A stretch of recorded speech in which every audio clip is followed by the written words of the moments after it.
iyo umuntu akoze ingendo akajya mu bihugu by'amahanga hari byinshi ahura nabyo mu maso ya mbere. Hari ukugorwa n'imibereho yaho bitewe n'uko ibitandukanye cyane n'iyo yari amenyereye. Ikindi kigorana cyane ni ukwisanisha n'imico yaho yimukiye. Gusa ariko hari ikindi kigorana kurushaho iyo utacyiteguye mbere. Icyo kintu nta kindi ni ururimi. Kuri iyi saha hari indimi zirenga 7,000 ku isi yose. Gusa igitangaje ni uko 1/2 cy'abatuye isi yose bakoresha indimi 23 gusa, mu zindi zose zisigaye zirenga 7,000.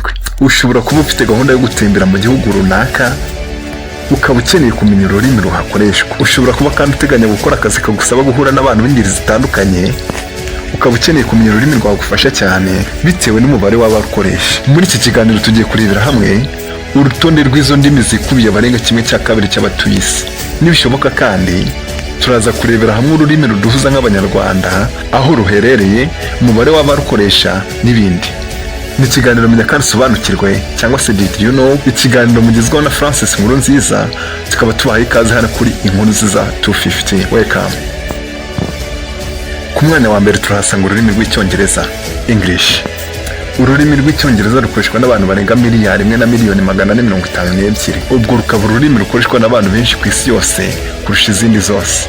Ururimi rw'icyongereza ruzwi nk'ururimi rw'ubucuruzi ku mpamvu nyinshi, harimo nko kuba mu Bwongereza ariho ihinduramatwara mu nganda ryatangiriye. Bitekerezwa ko uramutse uri umuntu uzi gukoresha ururimi rw'icyongereza ndetse n'icyesipanyolo wabasha kumvikana n'umuntu umwe muri 3 batuye isi yose. Ikindi kandi ukabasha gusoma 60% by'ibyandikwa ku mbuga za internet zitandukanye. Ku mwanya wa kabiri tuhasanga ikirimi cy'ikimandare. Ikimandare kivugwa na miliyari 1,118,000, aho 1,929,000 barukoresha nk'ururimi kavukire. Abasigaye bakarukoresha nk'ururimi rwa kabiri rwiyongera ku zindi basanzwe bakoresha. Ikimandare ni ururimi rwa kabiri rukoreshwa n'abantu benshi, gusa ariko turebye ku baruvuga nk'ururimi kavukire, ikimandare kiza ku mwanya wa mbere. Ushobora kuba ari ubwa mbere wumvishira izina ry'uru rurimi, ariko mu yandi magambo iki ni Igishinwa. Ikimandare si ururimi rumwe, ahubwo ni uruvange rw'indimi zose zikoreshwa mu bice by'Ubushinwa. Kuba Ubushinwa aricyo gihugu cya mbere gituwe ku isi yose, iyi ni impamvu yumvikana ko ururimi rwaza kuri uyu mwanya mu barukoresha nk'ururimi kavukire. Gatatu, Igihinde. Igihinde kimwe n'icyongereza ni rumwe mu ndimi 22 zikoreshwa mu Buhinde. Gikoreshwa n'abantu barenga 602,000, aho 364,000 barukoresha nk'ururimi kavukire. Kuba Ubuhinde ari igihugu cya kabiri mu guturwa cyane, iyi ni impamvu yumvikanisha uru rurimi kuri uyu mwanya. Kane, Spanish. Icyesipanyolo ni ururimi rukoreshwa n'abantu barenga 550,000, aho abantu 475,000 barukoresha nk'ururimi kavukire. Ubwo kuba kivuga nk'ururimi kavukire kiza ku mwanya wa kabiri nyuma y'ikimandare. Kuba Espanye yarakolonije ahantu henshi ku isi, yaba muri Amerika y'Epfo ndetse no mu bihugu bya Afurika ndetse na Aziya, usanga hari ibihugu bigera kuri 21 bikoresha icyesipanyolo nk'ururimi rw'igihugu. Nk'ubu Leta Zunze Ubumwe za Amerika ziza ku mwanya wa kabiri mu hantu hakoreshwa icyesipanyolo cyane nyuma ya Espanye. Gatanu, Français. Nk'uko twabibonye, yaba ku rurimi rw'icyongereza cyangwa icyesipanyolo, Igifaransa nacyo cyagukiye mu bice byinshi by'isi binyuze mu kuba Ubufaransa bwarakolonije ibihugu byinshi. Ubu Igifaransa gikoreshwa mu bihugu birenga 29 nk'ururimi rw'igihugu. Ururimi rw'Igifaransa rurakoreshwa n'abantu barenga 275,000, gusa 80,000 zonyine nizo zikoresha ururimi rw'Igifaransa nk'ururimi kavukire. Iyo tuvuze ko Icyongereza ari ururimi rw'ubucuruzi ndetse n'ubukerarugendo, mu Gifaransa cyo gihinduka ururimi rw'umuco. Ku mwanya wa gatandatu turahasanga ururimi rwa MSA cyangwa se Modern Standard Arabic. Ni ururimi ruvugwa na 274,000. Iyo tuvuze ku rurimi, ako kanya duhita dutekereza ku bantu barukoresha nk'ururimi kavukire. Gusa igitangaje kuri uru rurimi, National Standard Arabic MSA, ruvugwa n'abantu bake cyane nk'ururimi kavukire. Urubuga nasomyeho ibi ngibi ho banditse ko ari 0,000,000, ko nta n'umwe urukoresha nk'ururimi kavukire. Gusa ariko ibyo ntibituma rutaza kuri uyu mwanya wa gatandatu, kuko nk'uko mubizi ni rwo rurimi rukoreshwa mu idini rya Islam. Ushobora kuba wibaza uko urwo rurimi rushobora gukoreshwa gutyo, ariko akaba ari nta bantu barukoresha nk'ururimi kavukire. Impamvu rero nta yindi ni uko kuba ari ururimi rukoreshwa mu binyamakuru, ku mateleviziyo no mu mafilime, noneho no mu gitabo gitagatifu cya Korowani, ariko si ururimi uzasanga ruganirwa hagati y'abantu n'abandi nk'uko bisanzwe ku zindi ndimi.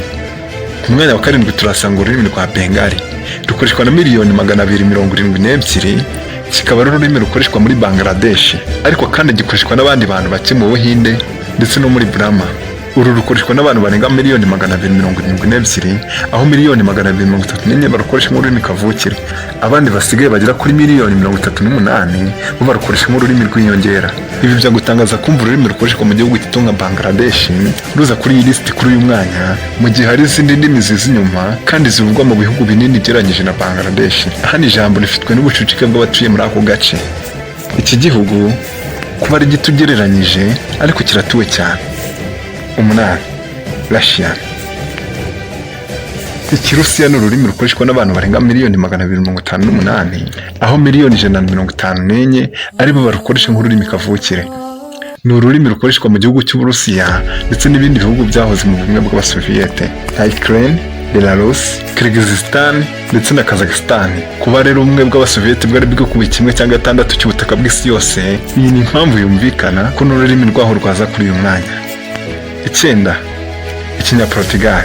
Igiportugal gikoreshwa n'abantu barenga miliyoni 257, hafi kungana n'abakoresha ururimi rw'ikirusiya. Bitewe rero nuko abanyaportugal mu mateka bazwi nk'abantu bakunze gutembera bashaka kuvumbura ahantu hashya hatari hatuwe nko muri Amerika ndetse na Afurika, uru rurimi ruza mu ndimi zikoreshwa cyane. Ku mwanya wa 10 turahasanga ururimi rwitwa Urdu. Uru rurimi Urdu ni rumwe mu ndimi ebyiri zikoreshwa muri Pakistan. Uru rukaba ruvugwa n'abantu barenga miliyoni 231. Uru rurimi kandi rukoreshwa mu gice kinini cy'Ubuhinde, nk'uko kandi abavuga Ikinyarwanda n'ikirundi bashobora kumvikana. Niko no kuri izi ndimi Igihinde ndetse n'Iki-Urdu bimeze. Ukoresha Igihinde ashobora kumvikana n'ukoresha Iki-Urdu.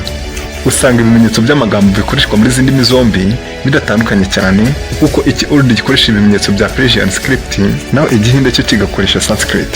Izi rero ni impamvu nazo zatuma Iki-Urdu kiza kuri uyu mwanya wa 10. Izi rero zari indimi 10 zikoreshwa cyane n'abantu ku isi yose, aho mwagiye mwumva ko zirutana ndetse n'impamvu zibisobanura.